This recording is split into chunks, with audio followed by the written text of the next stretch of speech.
The fluorescent lights flickered weakly, casting an eerie glow over the cold concrete walls. The air was thick with a metallic scent of blood and fear.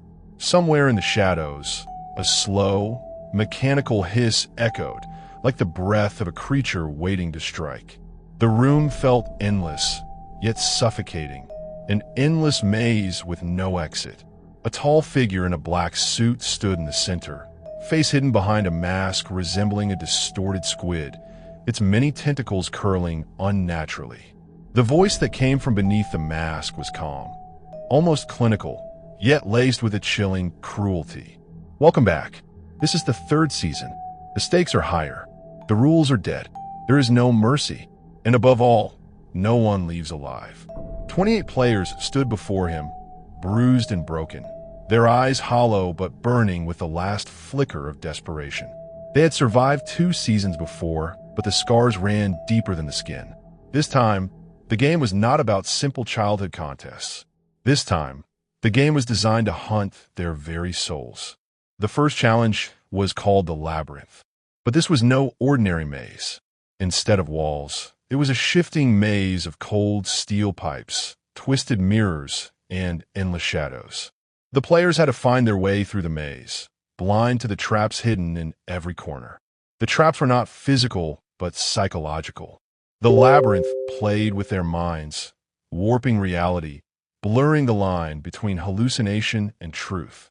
Yuna, a young woman with trembling hands and fierce eyes, clenched her fists as she stepped inside. Her breath came ragged, heart pounding in her chest like a war drum. The maze whispered to her, voices calling her name, memories she wanted to forget bleeding into her thoughts. "Yuna, you can't escape." Figures appeared at the edges of her vision, distorted, grotesque faces, eyes burning with hatred. They reached out with fingers like claws, but when she turned, no one was there. Yet the fear was real, so real it squeezed her throat.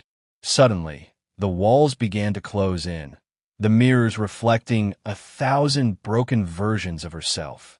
Each reflection screamed, each echo a warning. Give up or be consumed. She faltered, stumbling backward when a cold voice echoed from the shadows. "You're next." Panic surged through her veins as the labyrinth twisted and warped, turning the air thick and heavy. The line between reality and nightmare shattered. Those who survived the labyrinth were dragged into the next game, the hourglass.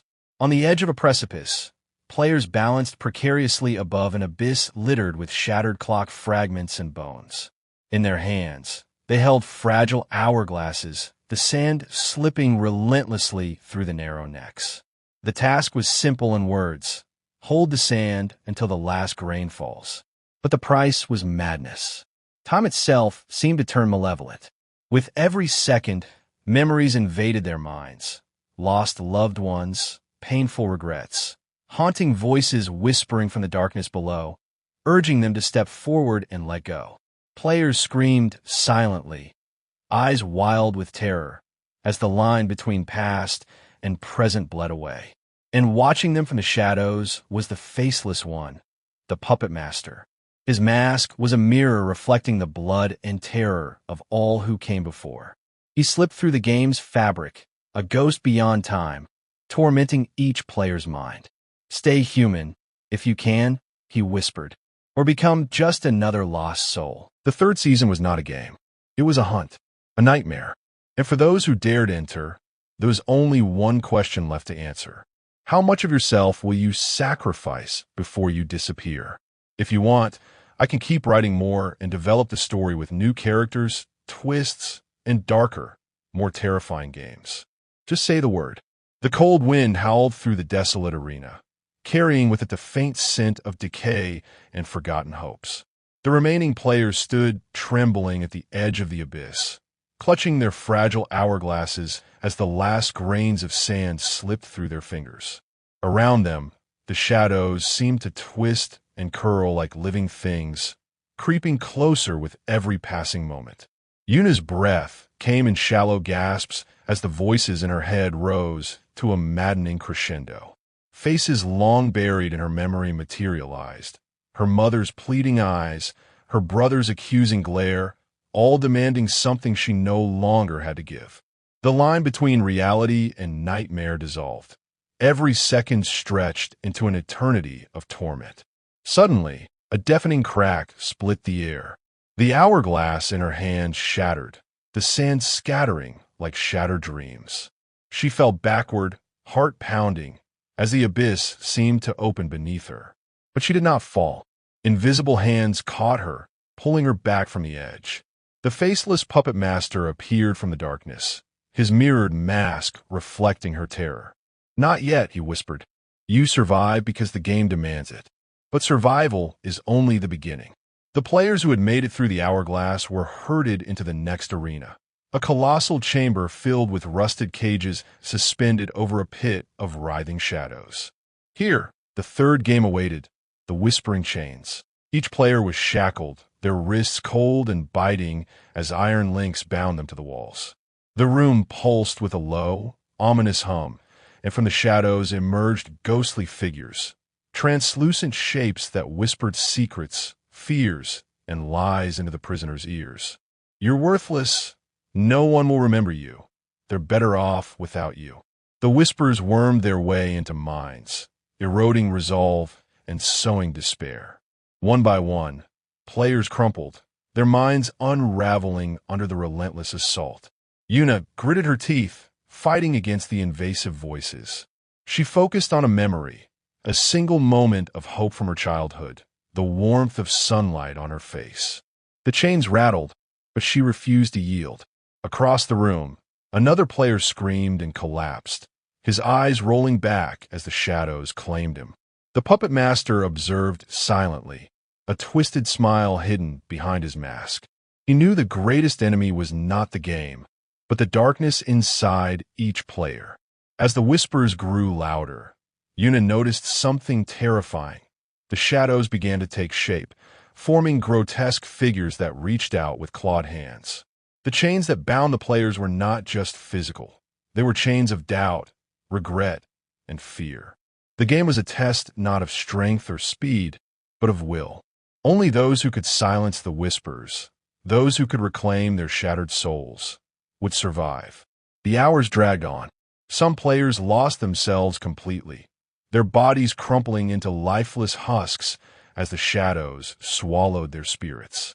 Others fought with desperate fury, tearing at their chains, screaming into the void. Yuna's vision blurred, but her resolve hardened.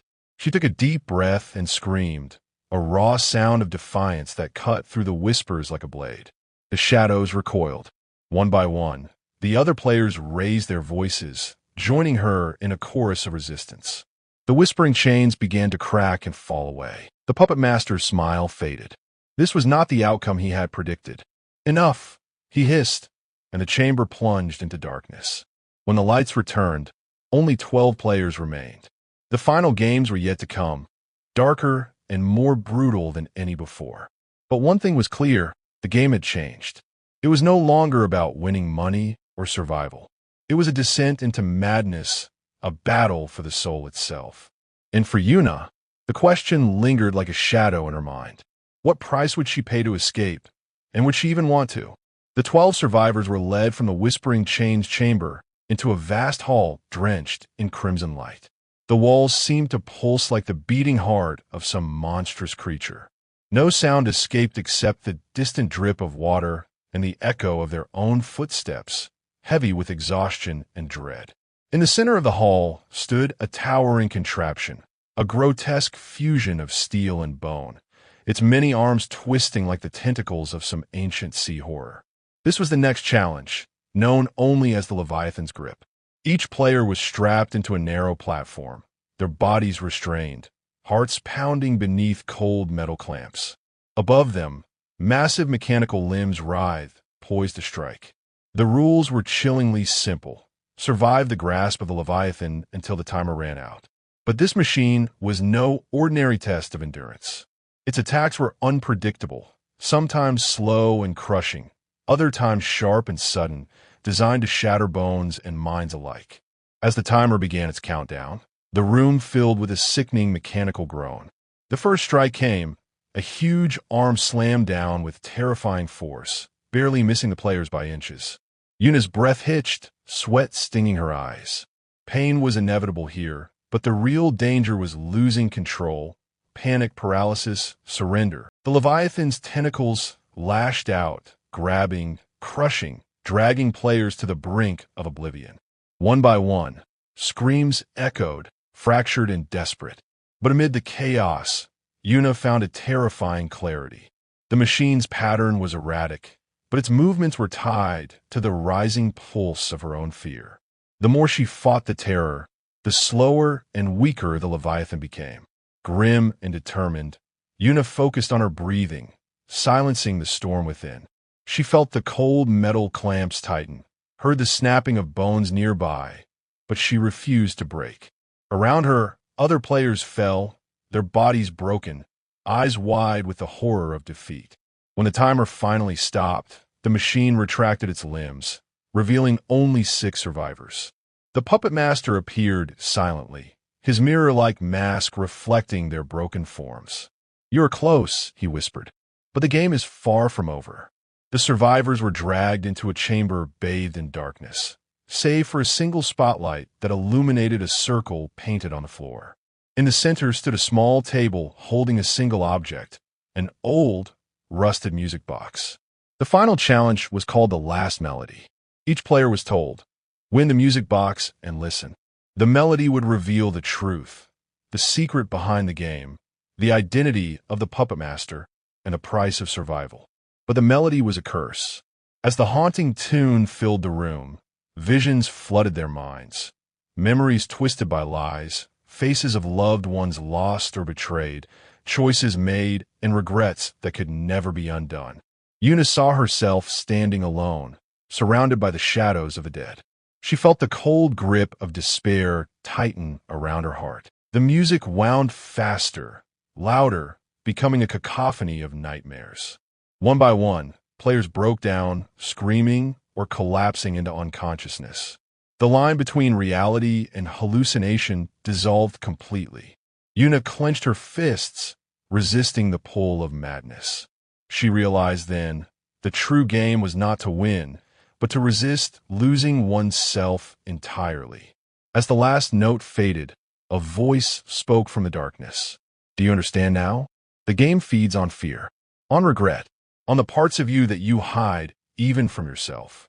To win, you must face your own darkness or be consumed by it." The lights flickered back on, revealing only 3 survivors. Yuna, trembling but alive, stared at the Puppetmaster. "Why?" she whispered. "Why put us through this hell?" His mask gleamed coldly.